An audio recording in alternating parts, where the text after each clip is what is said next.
BJP के आते ही दिखा बड़ा बदलाव। मां यमुना पर कही मोदी की बात हो रही सच। दिल्ली में बीजेपी की जीत का दिखा पहला ट्रेलर।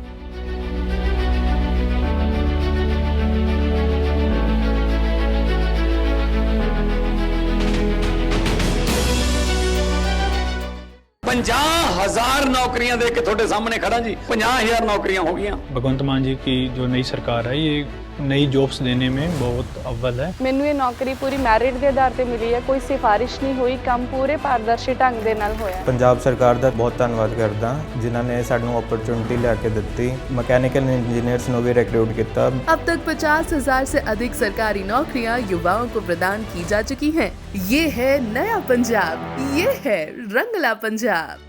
कहते हैं जिस राज्य में नदी बहती है उस राज्य के लोग कभी प्यासे नहीं रहते, मगर देश की राजधानी दिल्ली की किस्मत में ये सौभाग्य नहीं है, क्योंकि अंग्रेजों ने यमुना नदी के किनारे राजधानी दिल्ली को भले बसा दिया हो, मगर आज भी उस यमुना का पानी पीने लायक तो छोड़िए नहाने लायक भी नहीं है। सत्ता आती रही जाती रही, लेकिन कोई भी सरकार यमुना जी को साफ नहीं कर पाई। और अब बीजेपी ने सत्ता में आते ही यमुना जी की सफाई को लेकर वादा किया है। तो वहीं इसी बीच सोशल मीडिया पर एक ऐसी वीडियो वायरल होने लगी जिसे देखकर कहा जा रहा है कि बीजेपी के सत्ता में आने से पहले ही असर दिखने लगा है।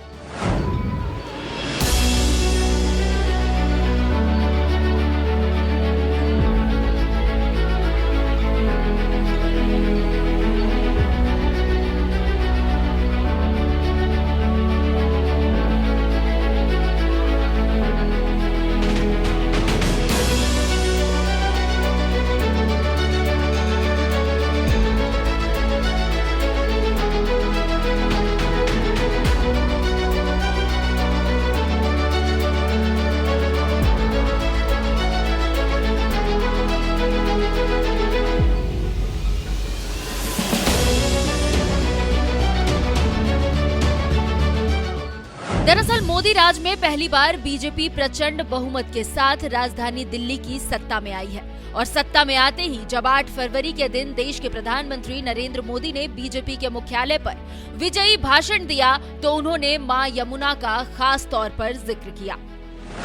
गंगे च यमुने चैव गोदावरी सरस्वती कावेरी नर्मदे सिंधु, ये भारत का सांस्कृतिक और आध्यात्मिक उद्घोष है।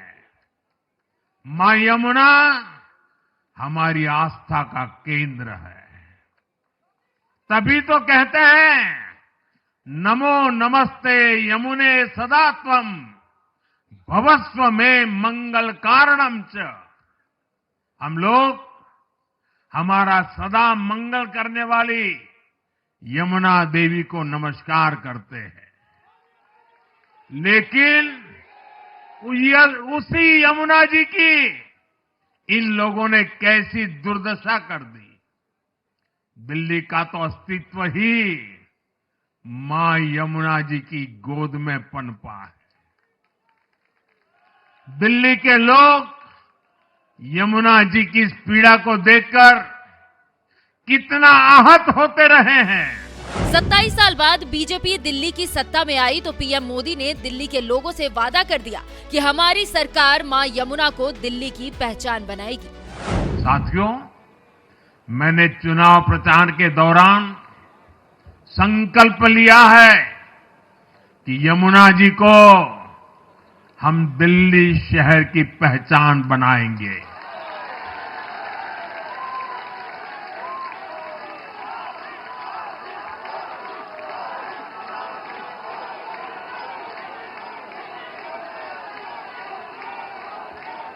मैं जानता हूं ये काम कठिन है, मैं ये भी जानता हूं ये काम बहुत लंबे समय का है। गंगा जी का देखिए, राजीव गांधी के जमाने से वो काम चल रहा है। समय कितना ही क्यों न जाए, शक्ति कितनी ही क्यों न लगे, लेकिन अगर संकल्प मजबूत है तो यमुना जी के आशीर्वाद रहने वाले हैं। हम मां यमुना जी की सेवा के लिए हर प्रयास करेंगे। पूरे सेवा भाव से काम करें। दिल्ली में बीजेपी ने अभी तक सरकार का गठन भी नहीं किया है, लेकिन मां यमुना की सफाई को लेकर पीएम मोदी ने जो संकल्प लिया है, उनके इस संकल्प का असर जरूर दिखने लगा है। जब मां यमुना के तट पर घंटे, घड़ियाल और मंत्रों के साथ आरती की गई।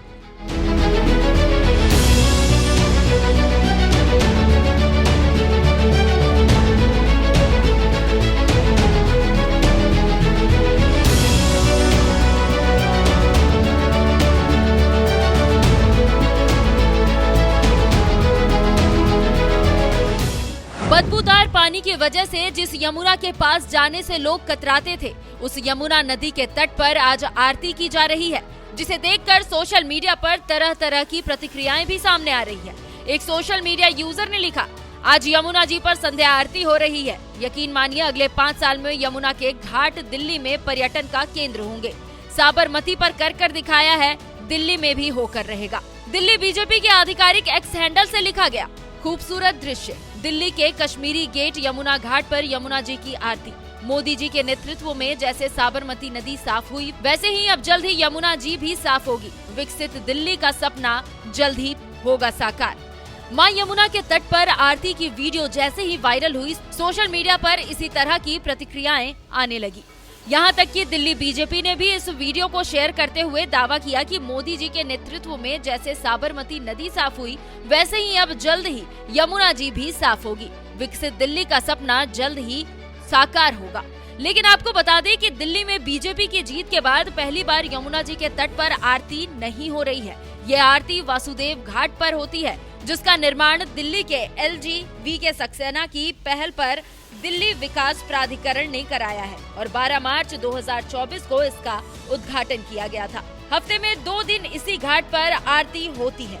साल 2015 में तत्कालीन सीएम अरविंद केजरीवाल भी यमुना घाट पर आरती कर चुके हैं, यानी बीजेपी की जीत से पहले से ही यमुना घाट पर आरती होती रही है। लेकिन बीजेपी समर्थकों को ये उम्मीद है कि बीजेपी के आने के बाद हफ्ते में 2 दिन होने वाली आरती भविष्य में पूरे सप्ताह चलेगी। तो वहीं पत्रकार अजीत भारती ने बीजेपी को सलाह देते हुए कहा कि दिल्ली को लेकर एक सुझाव है बीजेपी के लिए, मुख्यमंत्री जो भी बने शपथ ग्रहण स्थल यमुना जी के तट पर कीजिए। यमुना माता का जल हाथ में लेकर राष्ट्र के समक्ष संकल्प लीजिए कि इसका जल स्वच्छ करेंगे और निष्प्राण होती माता को पुनर्जीवित करने के हर संभव उपाय करेंगे। यमुना का विषय केवल दिल्ली का नहीं है, ये विषय नकारे राजनीतिक कथोपकथन का पर्याय बन चुका है। नरेंद्र मोदी से आग्रह है कि दिल्ली को वैश्विक राजधानियों के समकक्ष लाने के लिए हार्ड टास्क मास्टर बने, ये किया जा सकता है। लंदन की टेम्स स्वच्छ हुई है तो यमुना जी भी होंगी। स्वच्छ जल के साथ स्वच्छ हवा भी हमारा अधिकार है। ये दोनों आधारभूत बातें हैं जिसे किसी भी कारण से नकारा नहीं जा सकता। भले ही ये सांकेतिक कार्य होगा, परंतु ये आपको नैतिक, राजनैतिक और धार्मिक रूप से प्रतिबद्ध करेगा। दिल्ली की सत्ता में आते ही बीजेपी ने भी यमुना नदी को साफ करने का वादा तो कर दिया है और बीजेपी समर्थकों को उम्मीद भी है कि साबरमती नदी की तरह यमुना नदी भी सरकार साफ कर रहेगी। वैसे आपको क्या लगता है कि यमुना नदी पर अजीत भारती के सुझाव पर बीजेपी को अमल करना चाहिए? क्या बीजेपी यमुना नदी को साफ कर पाएगी? अपनी राय हमें कमेंट कर जरूर बताएं। साथ ही दिल्ली जीत के बाद पीएम मोदी ने क्या कुछ कहा था, आइए आपको सुनाते हैं। टूटती सड़कें, कूड़े के ढेर, सीवर ओवरफ्लो और प्रदूषित हवा, दिल्ली की जनता इन सब समस्याओं से त्रस्त रही है। अब यहां बनने वाली भाजपा सरकार दिल्ली को विकास की ऊर्जा के साथ एक आधुनिक शहर बनाएगी। साथियों, पहली बार दिल्ली एनसीआर के हर प्रदेश में बीजेपी का शासन आया है। आजादी के बाद ये पहली बार हुआ है। राजस्थान में, यूपी में, हरियाणा में, ऐसे पड़ोस के हर राज्य में भाजपा की सरकारें हैं। ये बहुत ही सुखद संयोग है। जरा इनको नींद आ रही है, तबीयत खराब है, जरा डॉक्टर देख लीजिए, इस कार्यकर्ता को पानी पिला दीजिए, शायद तबीयत ठीक नहीं है, इनको जरा संभालिए। हाँ, नहीं वो थोड़े अनईजी लग रहे हैं। हाँ, पानी पिलाइए, थोड़े अनईजी लग रहे हैं।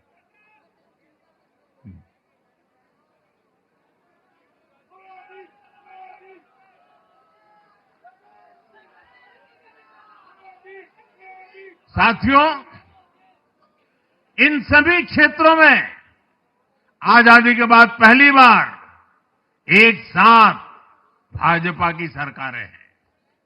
इस एक संयोग से दिल्ली और पूरे एनसीआर में तरक्की के अनगिनत रास्ते खुलने जा रहे हैं।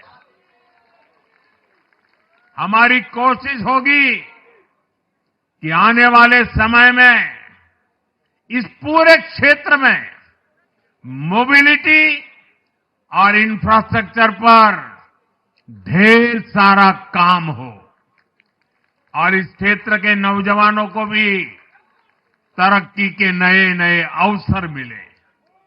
साथियों, हम देख रहे हैं आज देश तेजी से शहरीकरण की ओर बढ़ रहा है। पहले के समय की सरकारों ने शहरीकरण को बोझ माना, इसे चुनौती समझा। उन लोगों ने शहरों को सिर्फ पर्सनल वेल्थ कमाने का जरिया बना दिया। लेकिन मेरा मानना है अर्बनाइजेशन एक अपॉर्चुनिटी है। अर्बनाइजेशन गरीबों को, वंचितों को सशक्त करने का भी एक माध्यम है। दिल्ली भारत का गेटवे है और इसलिए इसे देश का सर्वश्रेष्ठ अर्बन इंफ्रास्ट्रक्चर मिलना ही चाहिए। दिल्ली के लोगों ने हाउसिंग सेक्टर में हमारा काम देखा है, लोगों ने सड़कों के लिए हमारी परफॉर्मेंस देखी है। अब हम दिल्ली वालों की आकांक्षाओं को पूरा करने में पूरी शक्ति से जुट जाएंगे।